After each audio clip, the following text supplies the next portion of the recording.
This story is 3. Welcome to the YouTube channel. Like, share, subscribe the channel and comments. अब आगे सुमंत जी सुनीता की बातों को बहुत ही गौर से सुन रहे थे। फिर उन्होंने उन बातों को सुनकर हाँ में सर हिलाया। फिर उन्होंने सुनीता जी से पूछा, पर भाभी, इन सब से रुद्रांश के युद्ध आत्माओं का क्या रिश्ता है?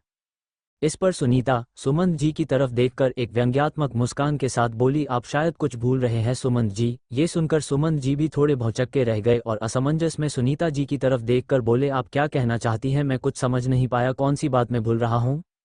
जिस पर सुनीता बोली, याद कीजिए, जब आप हमारे महल में थे तब एक दिन रुद्रांश के पिता महाराज शिवेंद्र, मैं और आप तीनों उसे लॉकेट के बारे में चर्चा कर रहे थे। तब महाराज ने क्या कहा था उस लॉकेट के बारे में? इतना सुनते ही सुमंत जी को कुछ याद आया। उस दिन महाराज शिवेंद्र ने कहा था कि यह लॉकेट किसी भी शक्तिशाली जानवर की आत्मा को किसी भी मनुष्य के शरीर में स्थानांतरित करके उस मनुष्य को उस जानवर की शक्तियां प्रदान कर सकती हैं, जो कि उस इंसान की युद्ध आत्मा के रूप में हमेशा उसके शरीर में बंध जाएंगी। ये याद आते ही उनकी आंखें बड़ी बड़ी हो गई और वो इतना आश्चर्यचकित हो गए कि उनका मुंह खुला का खुला रह गया। अब आगे सुमंत जी सुनीता की बातों को बहुत ही गौर से सुन रहे थे। फिर उन्होंने उन बातों को सुनकर हाँ में सर हिलाया। फिर उन्होंने सुनीता जी से पूछा, पर भाभी, इन सब से रुद्रांश के युद्ध आत्माओं का क्या रिश्ता है? इस पर सुनीता सुमंत जी की तरफ देखकर एक व्यंग्यात्मक मुस्कान के साथ बोली, आप शायद कुछ भूल रहे हैं सुमंत जी। ये सुनकर सुमंत जी भी थोड़े भौचक्के रह गए और असमंजस में सुनीता जी की तरफ देखकर बोले, आप क्या कहना चाहती हैं? मैं कुछ समझ नहीं पाया, कौन सी बात मैं भूल रहा हूँ? जिस पर सुनीता बोली, याद कीजिए, जब आप हमारे महल में थे तब एक दिन रुद्रांश के पिता महाराज शिवेंद्र, मैं और आप तीनों उसे लॉकेट के बारे में चर्चा कर रहे थे। तब महाराज ने क्या कहा था उस लॉकेट के बारे में? इतना सुनते ही सुमंत जी को कुछ याद आया। उस दिन महाराज शिवेंद्र ने कहा था कि यह लॉकेट किसी भी शक्तिशाली जानवर की आत्मा को किसी भी मनुष्य के शरीर में स्थानांतरित करके उस मनुष्य को उस जानवर की शक्तियां प्रदान कर सकती हैं, जो कि उस इंसान की युद्ध आत्मा के रूप में हमेशा उसके शरीर में बंध जाएंगी। ये याद आते ही उनकी आंखें बड़ी बड़ी हो गई और वो इतना आश्चर्यचकित हो गए कि उनका मुंह खुला का खुला रह गया। चतुर्थी, रुद्रांश और सुब्रत की लड़ाई। फिर आश्चर्य से खड़े हो गए और बड़ी बड़ी आंखों से सुनीता जी को देखते हुए थोड़ी हकलाते हुए बोले, क्या क्या आप ये कहना चाहती हैं कि राजकुमार रुद्रांश के शरीर में उन दो जानवरों में से किसी एक जानवर की आत्मा युद्ध आत्मा के रूप में जागृत हो गई है? इस पर सुनीता जी के मुख पर एक कुटिल मुस्कान आ गई। फिर उन्होंने कहा, जी सुमंत जी, आप बिल्कुल सही सोच रहे हैं। और क्या आपको पता है रुद्रांश के शरीर में कितने युद्ध आत्माएं हैं? ये सुनकर तो सुमंत जी के चेहरे के हवायां उड़ गए। फिर उन्होंने सोचा, क्या ये संभव हो सकता है कि राजकुमार रुद्रांश के शरीर में एक नहीं बल्कि दो युद्ध आत्माएं हैं, और इनमें शायद एक उनके परिवार की दिव्यनाग युद्ध आत्मा भी हो सकता है।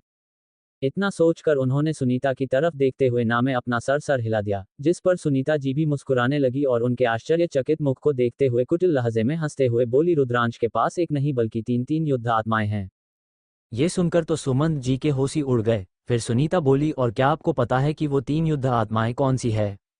ये कहकर सुनीता ने सुमंत जी की तरफ ध्यान से देखने लगी। फिर कुछ समय रुककर आगे बोली, रुद्रांश के पास तीन पौराणिक युद्ध आत्माएं हैं, जिनमें से एक तो हमारे परिवार की दिव्य नाग युद्ध आत्मा है, दूसरा एक नील अग्नि माया पक्षी की युद्ध आत्मा है, और तीसरी सबसे खतरनाक ड्रैगनों का राजा अमृत विद्युत ड्रैगन का युद्ध आत्मा है।